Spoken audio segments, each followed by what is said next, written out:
좀 변압기 수전 용량이 작은 곳에 이렇게 많이 쓰시더라고요. 그러니까 많이 쓰시는데 요 같은 경우에는 여기 보시면 제어함이 있죠. 여기 보시면은 여기 제어함에 배터리가 있어요. 보시면은 다음 장에 넘어가시면 있는데 이 배터리가 있잖아요. 요게 거의 수명이 한 2년 반, 3년이에요. 오래 쓰면 3년까지 가능하는데 저희가 정기검사 나가면은 얘가 거의 방전에서 개방이 안 되거나 아니면 투입이 안 되는 경우가 많습니다. 그래서 이 부분도 한 번씩 꼭 배터리 주기도 조심하시는 건데 주로 하실 때가 정전하실 때가 정기검사 말고는 하실 때가 없잖아요. 검사 때 그때 아마 요거를 좀 구비하셔가지고 같이 교환하시는 게 좋을 것 같습니다. 근데 이거 같은 경우에 AIS 같은 경우에는 여기 보시면은 도립줄이라고 있지 않습니까? 얘가 0.5 맞춰버리면은 우리가 그 변압기 투입할 때 이제 도립줄로 해가지고 걔가 동작할 수가 있어요. 그러면 얘가 투입이 안 되는 경우가 있어요. 이게 걔가 바로 튕겨 나오죠. 우리가 들어갔는데 딱 하면서 쾅 하고 빠져버리죠.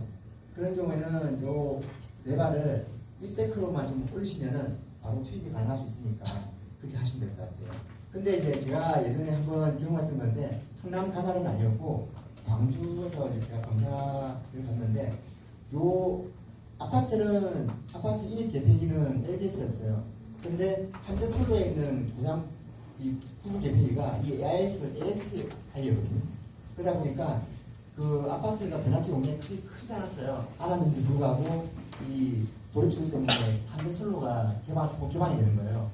근데 이제 한전에서는 저희는 이제 이게 도입출 때문에 라는 이유를 알 것 같았는데 한전에서는 이제 이게 자꾸 두 번이나 튕겨 나오니까 아파트에 뭐가 문제가 있지 않냐 라고 해서 그래서 저희는 이제 요거를 한전 쪽에 있는 선로에 있는 이 부분 개폐기를 도입출로 조금 녹여달라라고 말씀드렸는데 한전 측 입장에서는 그걸 함부로 바꾸기가 힘든 상황이었어요. 왜냐하면 그렇게 하려면은 이게 뭐 선로 교통에 문제점이 발생할 수도 있다 보니까 너무 담당자 입장에서는 좀 부담감이 가시는 거죠. 그러다 보니까 저희가 할 수 있는 방법은 빨리 전기를 해야 되는데 어떻게 할까 하다가 그냥 그 변압기 반에는 다 따오피로 돼 있어요. DRU용으로 돼 있는데 부식이 따로 없어요. 그러다 보니까 메인 부식을 넣고 그 변압기 뱅크벨에 있는 파워퓨즈 다 개방하고 용량을 확인하셔가지고 이렇게 탭을 여기 보시면 빨갛게 레바 있습니까? 이런 식으로 그냥 체크를 해서 세팅 하시면 돼요. 이 버튼 누르시면은 올라갔다 내려갔다 하시거든요. 이걸 켜시면 될 것 같아요.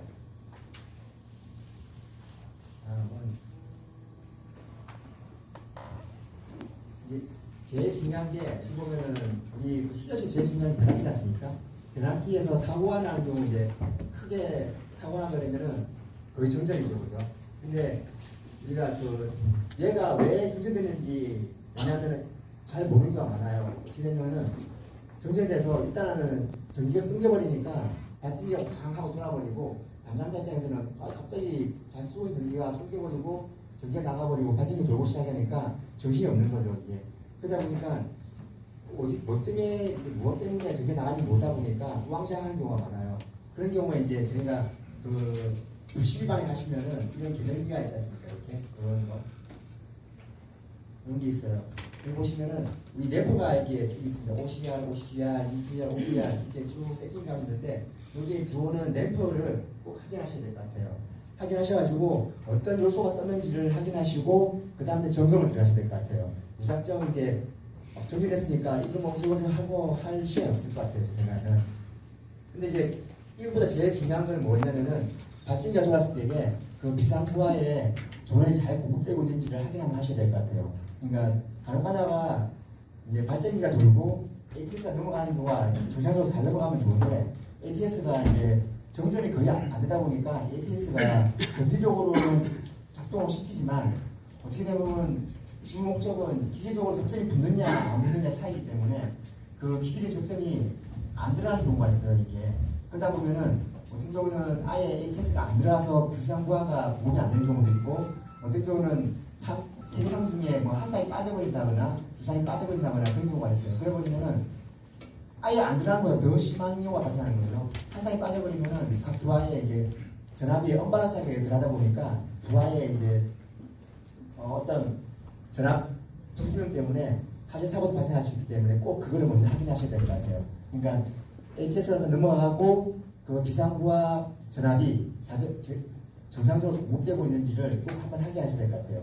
그리고 난 뒤에 요 부시간에 있는 계정기 값을 갖다가 확인하시면 좋을 것 같습니다. 요 계정기에 대한 기기에 대한 설명은 좀 이론적인 설명보다는 제가 현장에서 했던 거 그런 내용을 좀 많이 얘기드리도록 하겠습니다. 우리가 그 UPI 운영한다는 거는 어떻게 보면 전압이 확보가 안 됐다는 뜻이거든요. 그 확보가 안 됐다는 거는 요 PT에서 전압이 공급이 안 되는 거죠. 이 PT가 공급이 안 되다 보니까 여기 앞에 보시면은 PT가 있지 않습니까? 그죠? PT가 이 계정기가 원래 110V가 이상으로 들어와서 이 계정기가 전압이 들어오고 있구나라는 인식하고 그걸 인지하고 있어야 되는데 전압이 끊겨버리니 얘가 전압이 죽었구나 하고 이 부시기가 되다가 그냥 전기가 죽었으니 너는 빨리 개방해 라고 신호를 보내는 거죠. 그래서 이 부시기가 개방돼가지고 오늘 생긴 되는 거죠. 어떻게 보면은. 그래서 보시면은 이 PT가 사고가 나서 한전정전이 아니라 PT가 사고가 나서 UV가 동작하는 경우가 종종 있습니다. 제가 이제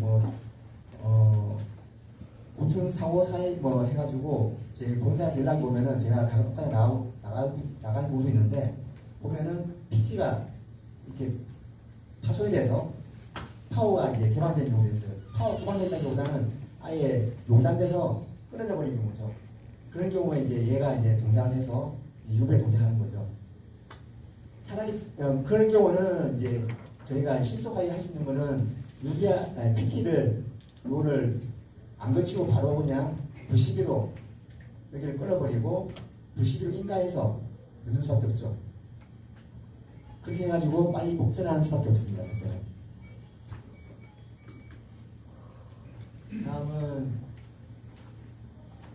그리고 이제 PT가 나가는 경우가 소수되는 경우가 있고 두 번째로는 이렇게 PT가 2차는 110V잖아요, 그죠?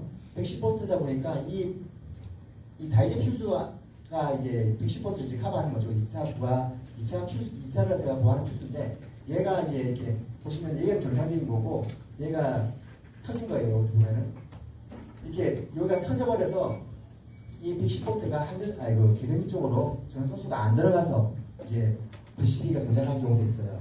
그래서 항상 점검을 하실 때 얘가 이게 빨간 딱지가 붙어 있는지 꼭 한번 확인하시면 좋을 것 같아요. 요거는 이제 PT 개선도인데 이런 식으로 개선되어 있다는 거. CT입니다. 이거는 CT는 이제 설명에 나와 있다시피 큰 전류, 소전류 변성해서 우리가 이제 고장전류라든지 과부하든지 과전류, 아니면 단락전류를 검출해서 계전기를 동작시키는 거죠. 어떻게 보면 그런 역할을 합니다. 근데 얘가 의원찮게 사고가 나는 경우가 많아요. 어떻게 보면은 이제 요런 사고가 나는 경우가 저렴하기 때문인데 얘도 보면은 이제 부하 이렇게 간통이 아니라 부식용으로 되어 있는 경우는 전류가 이렇게 이 CT를 지나가 버리죠. 이런 식으로. 그래 버리면은 얘가 부하 이제 전류가 많이 사용해 버리면은 오랫동안 장시간 동안 많이 사용해 버리면은 얘가 전력이 약해져 버려요. 그래서 이 안에서 이제 전력 파괴가 나서 터질 경우가 거의 한 50%는 직장 계정이 터지는 것 같아요. 보니까. 근데 이제 사고가 났을 때 우리가 볼 수 있는 거는 ICS하고 IIT죠. 요거는 우리 안전관자분들 아니면 이게 신분들이 다 아실 까 생각해요. 이게 요거는 한시 과전류가 발생했을 때 타깃이 떨어지는 거죠. 이게. 그래서 이제 처음에 제가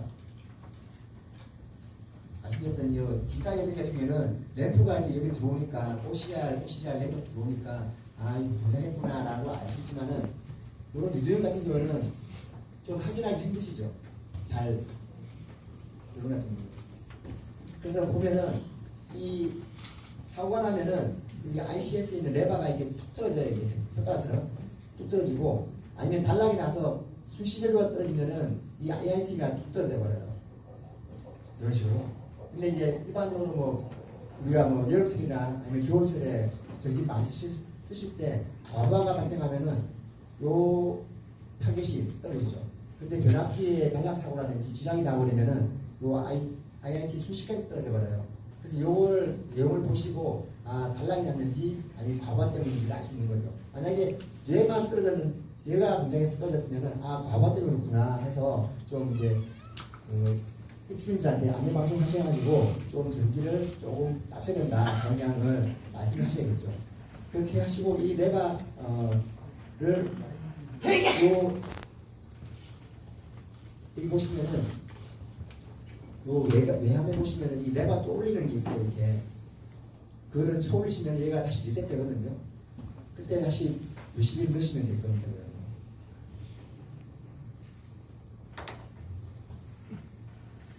그리고 이제 이 보호 계정에서 제일 중요한 거는 우리가 사고가 났을 때 한전으로 이제 파급 사고가 많이 많아되거든요.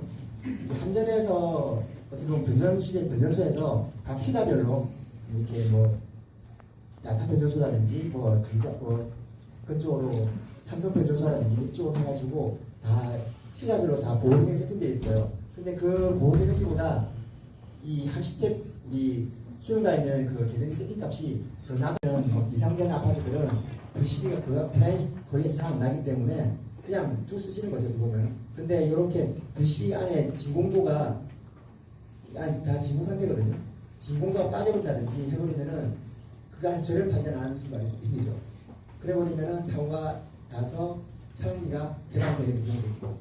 근데 이 차단기는 여기서 사고가 나면은 차단기 물론 개방되긴 하지만은 바로 사고 전류가 앞으로 나가버려요. 그래서 앞에 전달해 있는 파워 피수가 공장해버리기 때문에 VCB에서 그냥 사고가 나버리면은 문제점을 해결하고 VCB 투입하면 상관없지만은 파워가 터져버리면은 이 파워 구하기가 너무 힘들어요.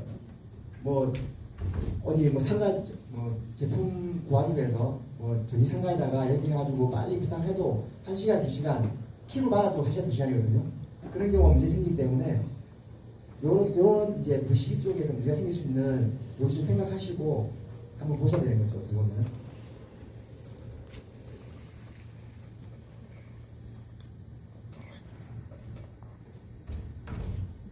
그리고 요 VCB에서 사고가 난 경우가 어떤 경우가 있냐면은 요 VCB 뒷면을 볼 수가 없는데 그림이 보셔서 좀